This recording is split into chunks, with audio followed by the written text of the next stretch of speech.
Welcome to this week's FSI PGA course and event preview. I'm your host as always at JohnCole19, and I'm here to preview the US Open. It is the third major of the PGA Tour season.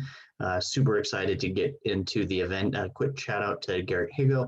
He just won his first PGA Tour event, getting his PGA Tour card as well. The young South African, super excited for him. But let's go ahead and jump into the US Open preview here.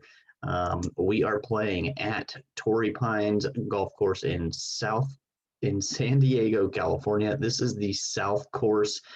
Typically when they play this event at the Farmers Insurance Open in January, they play the North Course and South Course on days 1 and 2, and then the South Course here for the remaining, for the weekend. So we're going to really focus in just on the South Course this week. It is a beast, a 7,600 yard par 71. These are lightning fast POA grass greens. As always, the US Open comes to town and they will get the rough to be super, super long and thick. This course did host a previous US Open. That was back in 2008 with Tiger Woods as your winner.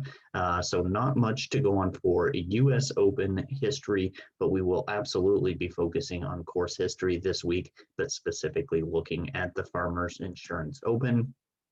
Just that tournament history again, US Open, we're not going to look at the history there, but obviously looking at the pedigree of golfers who are able to win at this super tough event. Bryson DeChambeau did win. It was not at this time last year, pushed back into the fall, but the year before that, Gary Woodland. Brooks Koepka won it 2 years in a row, 17 and 18, and before that, Dustin Johnson. But more specifically, looking at the tournament history here or on this course, this past year, Patrick Reed in January won at Torrey Pines. The year before that, Leishman, Justin Rose, Jason Day, and back in 2017, Jon Rahm won on this course as well. So we will be absolutely factoring in that course history here this week. But the stats we're going to focus on more in our model is going to be ball striking, specifically on approach. Yes, off the tee numbers are important, but these, as you can see kind of on the course, it is pretty wide open. It is somewhat difficult to hit these kind of thin fairways, but it is not that there's not many trees, so you're not going to get in trouble there. It's what the length of this rough and how thick it's going to be. That's what's really going to play havoc on the players. So some accuracy will be taken into consideration as well, but really this is a second shot course. Lots of approaches coming in from 200 plus yards with the length. So I'm going to be focusing on proximity from that length.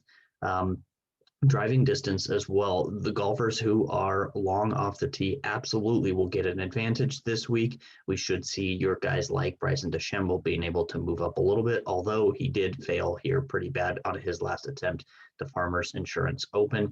But we're also looking at short game. Golfers like your Patrick Reed, who can get up and down for par over and over, really have a shot this week. Bogey avoidance is going to be key. This is not going to be a birdie fest. We're going to have par is going to be a really good score over and over this week. And we'll take a look at the weather. Oftentimes the wind does kick up on this seaside course, but I don't know if the weather will be too much of a factor. We will get into that as the week goes on. On Monday, you can watch our picks show with me and TK. That will be up on youtube.com/fantasy sports insight. You can find all of our content at FSI_DFS on Twitter.